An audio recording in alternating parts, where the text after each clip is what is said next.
Welcome to the Better Birth podcast.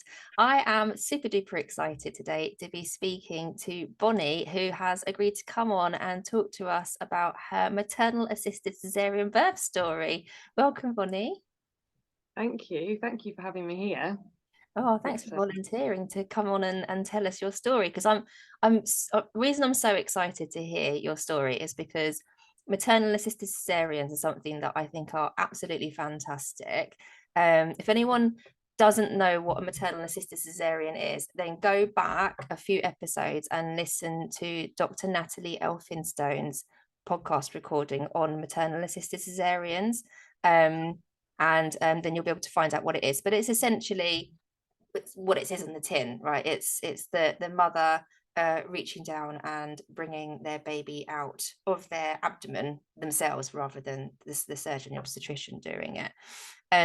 So Bonnie, do you want to introduce yourself and just tell everyone who you are, and then you can tell us your wonderful story. For sure. So, hi everyone, I'm Bonnie. I'm an actor and wear many other hats alongside that, but my main job is I'm an actor. So I'm based in Southeast London. We spent quite a long time getting pregnant, so it was quite a journey to get there. So it felt like quite high stakes, I think. And we were very lucky to be we chose to be with Kings because we kind of heard good things about them, and we felt fairly safe being with them. I had, as I think a lot of people do, I had all of those wonderful ideas about wanting to be a bit of an earth mother and have a baby at home and maybe a water birth and all these sort of things.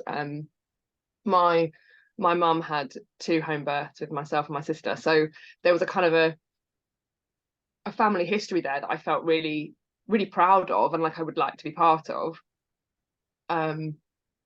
But we got told about it was around when I was 20 something weeks, so it was fairly early doors, and they said, oh, we're just going to do a couple of extra scans, we're just going to keep a little eye on you because there's a few things that we're just not quite sure about. So it transpired that they thought I had vasa previa, which obviously then I went home and Googled, because that's what you do, because you don't get enough information when you go to these appointments. They're kind of, people are really nice and they're doing their best, but they're busy, and you have a 15-minute appointment and you feel like you've been hit by a truck, and you go home and you try and work out what on earth all of those things that they said mean. So over my pregnancy, it was a term that was kind of sort of batted around and like, you might have. And so there was this constant like, do I have it? Do I not? Is it okay? Is it not? And as time progressed, it became clear that that was looking more and more likely. And I also had a velamentous cord insertion. So the kind of the best way they explained it, and actually there's some great images that are really simple diagrams, but basically there are cords that, whereas that nice cord that runs between the baby and the placenta should be up and out of the way, it isn't. It's running across the cervix. So if you suddenly went into labour, the possibility of you cutting off baby's life source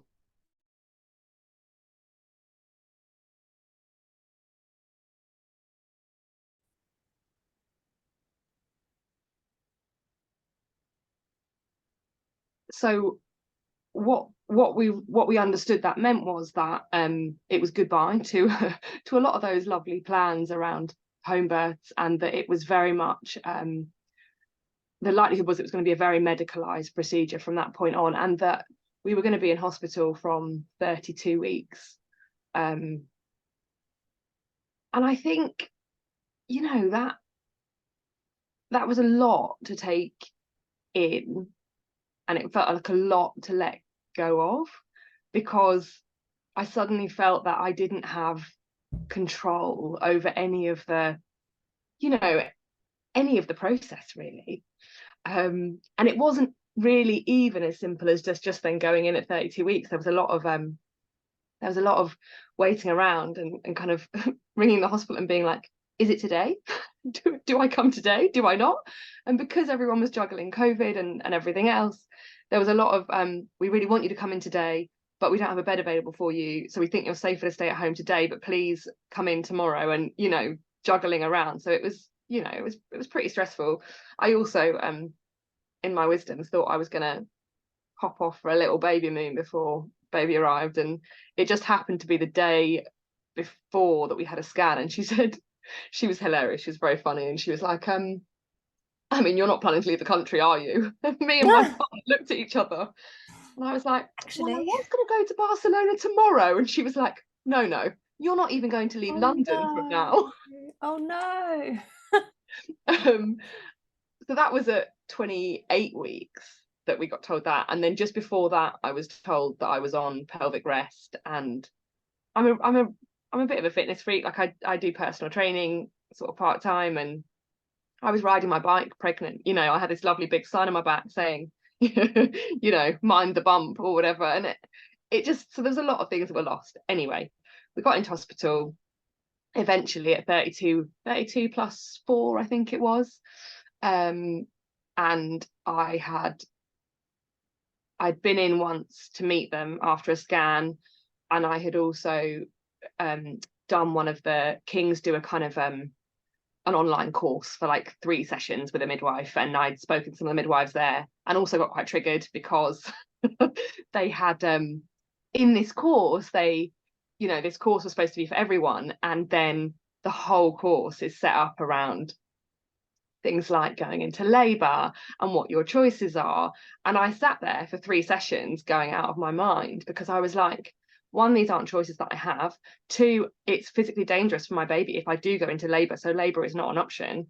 And 3, like, if this course isn't for everyone, then say so. So I'm hoping that they said that they were going to take that on and they were going to make some changes, because I really think it's not about changing what the course is, but it's about changing which sessions are appropriate for who, and making that really clear. Like, if you're not going to be going to labour, if you have a medical whatever, or you're going to have a C-section, then don't attend this session. Yeah. Because the other thing that I found with C-sections was there was a real sense that there were 2 options of C-section. One is that it's an emergency. The other is that it's an elective. I don't really feel like either of those terms cover my situation or a lot of other people's situation. Mm-hmm. It's not elective. If there was any other option, I would not have elected for a C-section. Mm.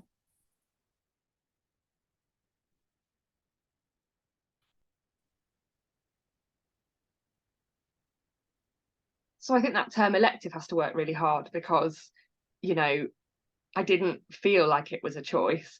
And yet, when you're coming up against and you're meeting other mums-to-be or medical professionals, all they see is that word elective, and then they make all sorts of assumptions. And if you're me, you're sat there screaming internally, this isn't a choice. Yeah, medically necessary is very different, isn't it? Yeah, and actually I think that would be a much better term. That's a great term, Erin. Can you just make sure that term becomes I'll feed that back to the MVP because I'm under King, so I'll make sure they know. That would be great. So we were at King's for nearly 5 weeks, and in that time, when we'd done that lovely course with the midwives, they said, oh, because you're there for you're a long stay, because you've got these complications, you'll be in a private room, so don't worry, your partner can be there. And we got there, and within a couple of days, there were other things that were of higher priority. And so we got moved between private room and ward throughout the 5 weeks, which was incredibly traumatizing. Yeah. Particularly because sometimes I was in a ward with people who'd given birth. I didn't know whether that was definitely going to work, whether it was definitely going to be okay. It's such a high risk situation. And I was also in a ward with people who were going into labour, who were in the early stages of labour, which was really triggering. Yeah. I can imagine how difficult that must be when you know that choice has been taken away from you, not by anything, you know, within your control, and then it's being waved in front of you. Like, that's really awful. I'm so sorry that you had to go through that, because that must have been so difficult to experience. And that should have been considered and take, when deciding where to put you. And I get it, because you only have to be there for a certain amount of time to see that everyone is so stretched. Yeah. They are, Mm. they're up against it. Mm. And it's, my little one's a year now, and I kind of wondered doing this podcast whether I'd be triggered, and I still am. And I've talked about it. I've done quite a lot of work on it, and it's interesting that sense of lack of empathy through no one's fault. No one is trying to be, and it does feel very cruel. Yeah. I think. Yeah. On the plus side, having that amount of time meant that I spent a long time on Google and on Instagram, and I found podcasts and posts by people like you who were continually reminding me that there were ways of taking back a little bit of power and making choices, even in a situation where it felt like there were no choices to be made. And that felt really important. And so I think my partner is luckily freelance, and he spent every night in hospital with me on a pull-out bed, in a situation where I don't know anyone else that did that. And he just said, I get it, you're terrified of hospitals, I'm not leaving. And he spent 5 weeks in hospital with me. So I am so blessed to have him and to have had his support. And so we spent time talking about how we could make this C-section work for us. And what was interesting was that every day you have a doctor's round, and they come round. And so over 5 weeks you meet a lot of doctors. And I think the common, I believe, misconception is that medical science is rigid and clear, and there is only one answer. And I feel that as lay people, we think doctor knows best. The difficulty is, what do you do when you've met 25 doctors and they don't all say the same thing? Yeah.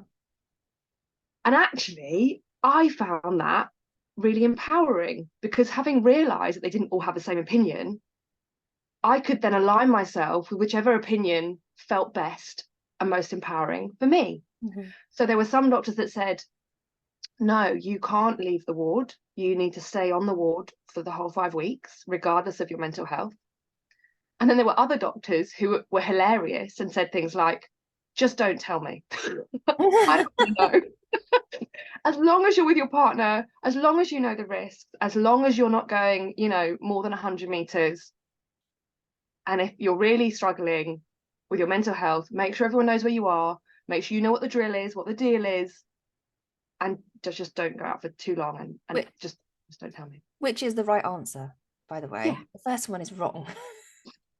Well, in 5 weeks, I spent so much time, and I can't even remember the name of the park now, which I'm gutted about. The park next door to King's is just the most beautiful space. And it was April, so it was full of blossom and people. And I couldn't see anyone on the ward other than my partner because it was COVID. So I was able to walk to the park, and I was able to see my mum and see my sister and see all these people that were just refilling my tank and cheering me to get through. So that park was a godsend, and I understood the risks. And there was 1 or 2 days when I was put on monitoring and things seemed a little bit rocky, and so on those days I didn't go anywhere. But I was really lucky that most of the time, 90% of the time when I was on monitoring, baby looked great, I was fine, there was no particular.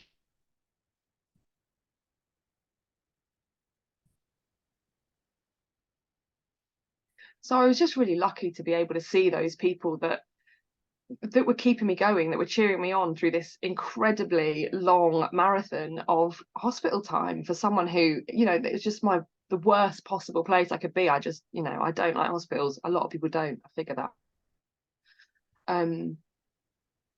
But going back to the sort of the doctors, what was interesting was I started to ask questions about my birth, about what, you know, what was possible, and the date was a really big one.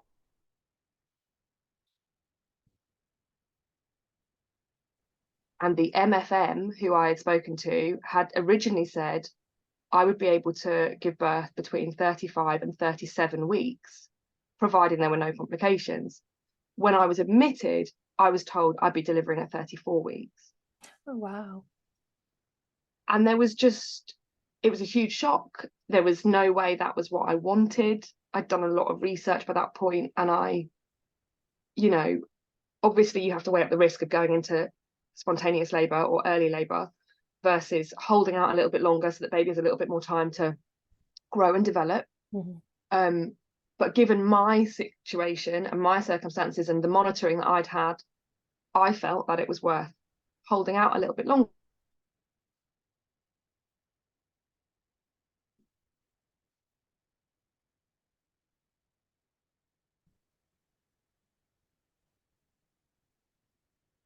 And doctors really had varying responses to that request of kind of holding out. And the hilarity of the whole situation was that 37 weeks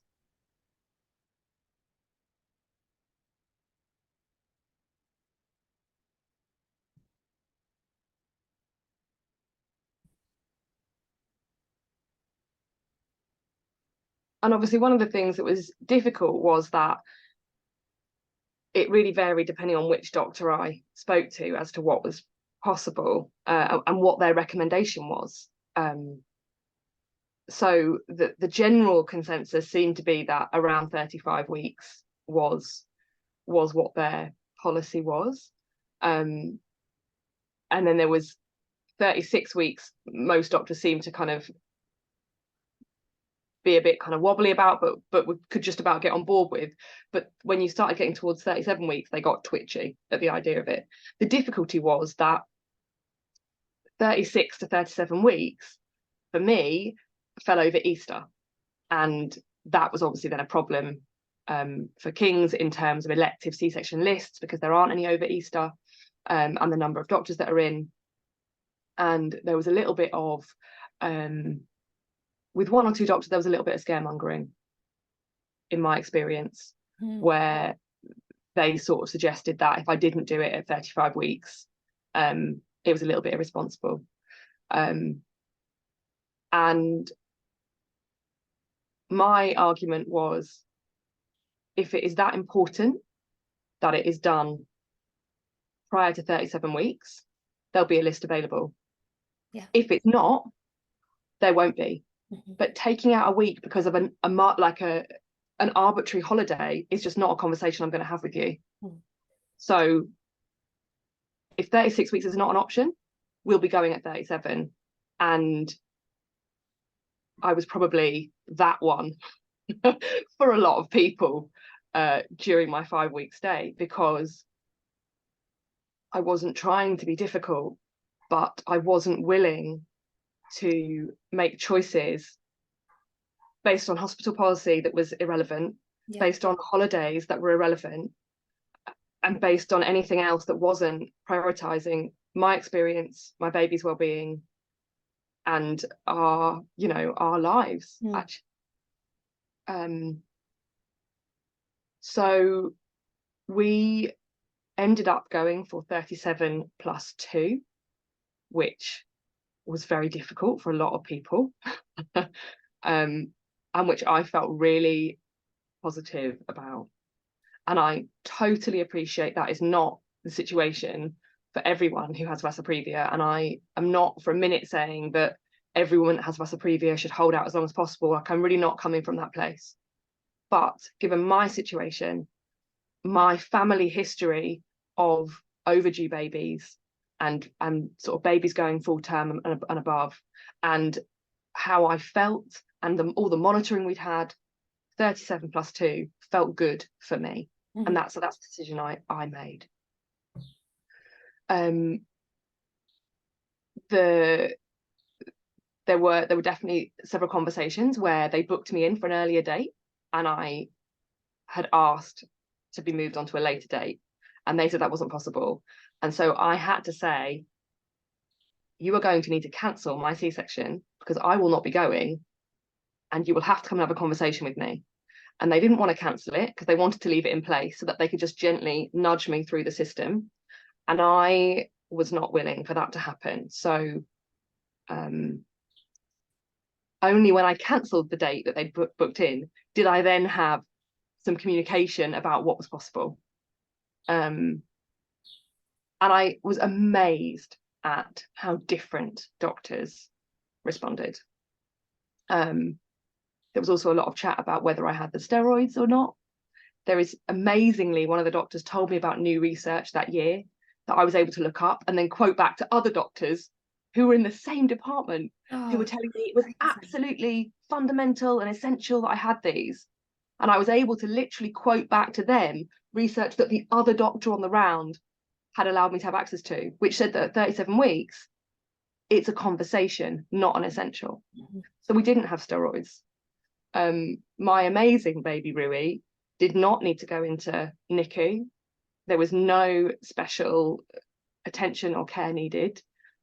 And we had an amazing maternally assisted C-section, basically because I saw it on Instagram, which is insane. And I'm not a fan of social media in a lot of ways, but it was a lifeline. And I actually watched one on Instagram and thought, this is really empowering. This is something that I want to see if we can do. It was almost one of those things where you're like, I can't quite believe my luck. I don't know if I can persuade anyone that this is going to be okay, but if I can, I've got to do that. Because for me, experiencing or processing trauma, I process trauma much better if I am fully present. If it is something that happens to me and I'm not there, then the processing takes a lot longer because I'm disconnected from it. Connecting to it, owning it, empowers me to process it.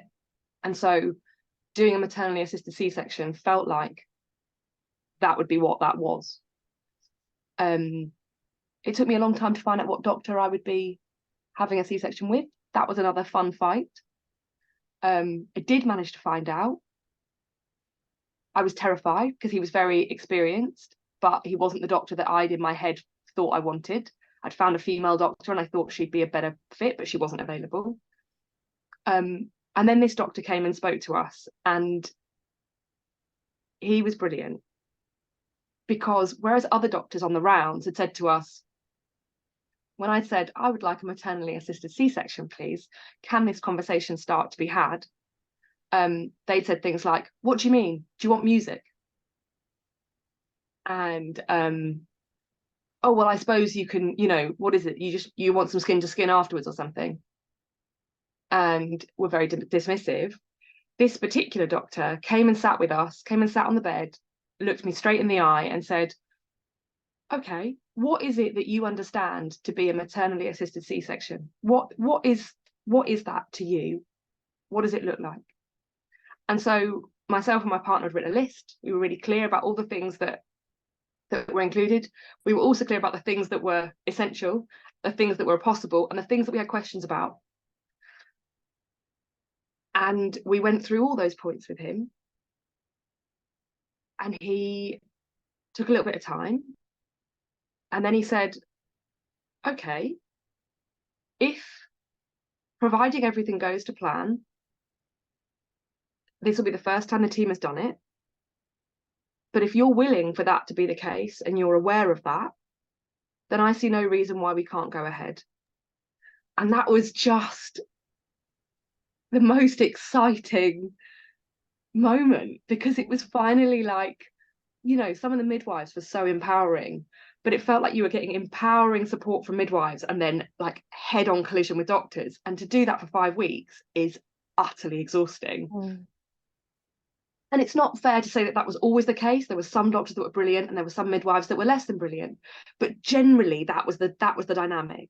And so to have a doctor sit down, face me eye to eye and say, I understand what you're asking, and I think providing you understand the risks and you're willing to see how it goes on the day, and if we can't do it, we veto, and that's okay with you, then I'm okay to try it. So we had 2 conversations with him. On the morning of the C-section, we went into theatre and I scrubbed up, which was like surreal. Sort of getting my head around the fact that I was scrubbing up because I was going to be helping was crazy. And it's amazing how many people are in a C-section. There's a whole lot of people, and I think it's really tough not knowing the midwives. I appreciate that it's not possible, but good God, if I could have known one of those midwives, having been there for 5 weeks, who have just had one friendly face who I recognised, would have been amazing. And saying that, the team were incredible. You know, the anaesthetist was just like mind-blowing. He was funny and low-key and droll and all the right things to kind of just get through that scenario. The doctor had warned me that there'd be a lot of chat because they were having to communicate about this process that they didn't, in a way that they didn't normally do. So there was a lot more conversation. We had decided to have a soundtrack, which we'd picked. Hilarious how many songs you actually think, oh, I love this song, and then you think, no, absolutely not appropriate to give birth to. Don't want to give birth to that song. But we started off with a sheet in front just to do the initial cuts. And I think that was sensible. Initially, I thought I didn't want that, but actually I think that was a smart move because it's a lot to process. But I could hear what was happening and they talked me through everything. So I was very clear about what was happening when it was happening. My partner was sat with me the whole time. The minute the cuts had been done, the cloth came down, which meant that I could then see my tummy. I could see that it was cut open. And then I got to watch as they began to get baby's head out. And I think what's mind-blowing at that point is that you can see it, but you can't feel it in a way. So just watching his head trying to be pulled up from my tummy, and they couldn't get his head out initially. So they did end up using forceps briefly just to maneuver his head out. And the second his head he was at about chin up out of my womb, the doctor said, Bonnie, are you ready? And I was so, like, my mind was so blown that I almost couldn't remember my own name. You know, sort of, you're this incredible thing is happening and you almost forget that you have this part to play. But the team were really supportive and reminded me where to be and what to do. And so as his head came up, the doctor reminded me to put my arms down, and I tucked my hands underneath his armpits. And so the surgeon was towards the end and I was at the front, and we lifted him. So I lifted him with support straight up, and then was able to bring him with support straight to my chest. And just to have that moment of ultimately with support delivering my own baby just felt so empowering. To feel like this was not a process that was happening to me, it was a process that was happening with me, that I was fully engaged, fully connected, fully part of, rather than hold the curtain up, shut your eyes, it'll all be all right in the end, which just feels like we're in wartime.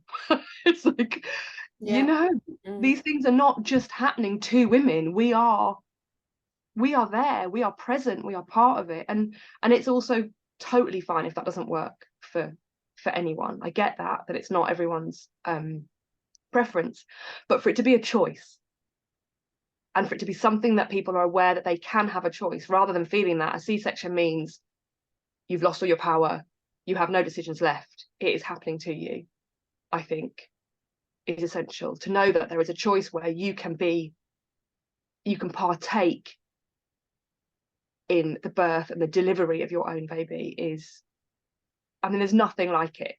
I never thought I could feel positive about a C-section, and I do, because I feel like a superhero. You know, like, who else can say, yeah, I was cut in half, blood pissing everywhere, and I, like an absolute, you know, hero, reached down and pulled my squalling, bloodied baby out of my tummy. That's hero stuff right there. So empowering. So So empowering. But you empowered, you took hold of that control and power all the way through your pregnancy, the second that you went into hospital. You realize that, right? Because I think it's very hard for a lot of people to even question the people in the white coats, right? And the fact that you did all your, I mean, you obviously had so much time when you were staying in hospital to do all that research, but the fact that you did all that research and you educated yourself and you asked questions and you had the confidence and the grit to say, oh, hold on a minute, no, I'm not doing that, thank you for the recommendation, but no, I want to do this. So how are you going to make this work for me and for my baby?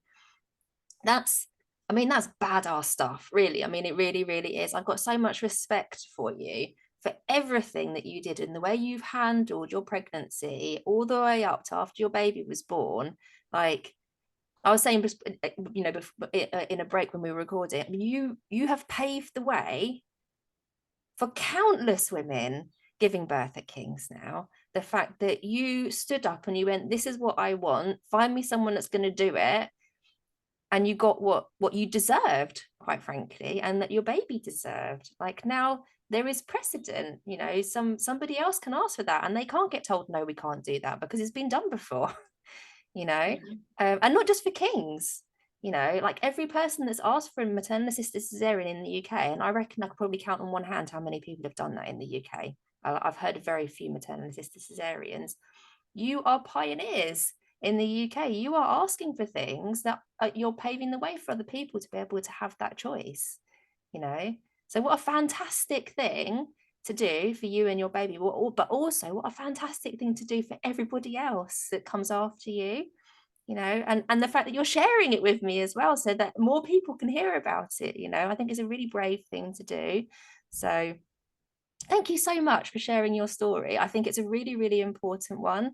And I really hope that lots of other people listening to this who are feeling disempowered and feeling upset and, you know, feeling a loss, you know, mourning the birth that they thought they were going to have, will be reassured and empowered to think, okay, well, actually, right, how are we going to make this positive? How are we going to make this a really amazing birth? Because you do still have options, you know. So yeah, I think you're amazing. Thank you. And honestly, it's so lovely to be able to share it, you know, and to utilize your platform to be able to share that information, because you're right, I am really passionate about it. I do want other people to feel like there is a choice, and that because of, you know, just because of a diagnosis or one doctor's opinion, it is a medical opinion, but there are multiple medical opinions, and there are so many doctors that go through that hospital and that go through every hospital. That is one voice, and there are so many more. And so it is worth continuing to ask the questions and you know, making this informed decisions, and not just going with what one person's opinion is and thinking that's the only way forward for your birth. Yeah, it's one thing that I say to all my clients, you know, ask for a second opinion, you know, because the people that you're dealing with, the people that you're interacting with, they're human beings. They have their own personal opinions, they have bias, you know. Absolutely, you know, they're not robots. So, you know, it is worthwhile asking different people and asking for different opinions, and then and then making your own decision, and you gathered all that information. You went with your gut in the end, really. That's Yeah. what you did when you decided to go to 37 plus 2. You went with your gut, you went with your instincts, and that's hugely important, really important, because they're all, pressurizing you to give birth earlier, and your gut was telling you that's not right. And you listen to your instincts, and I think that's really, really a really important point to make. Yeah, definitely. And for him, he was totally healthy.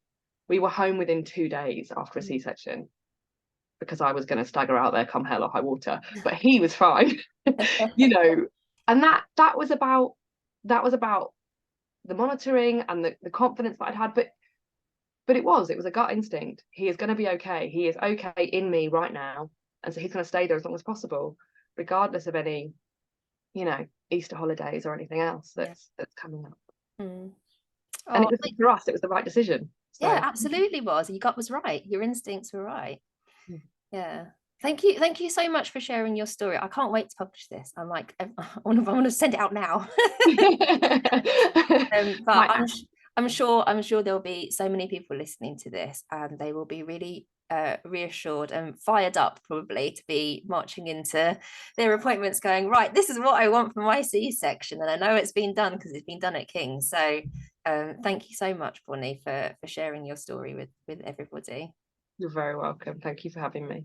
Oh, take care. You too.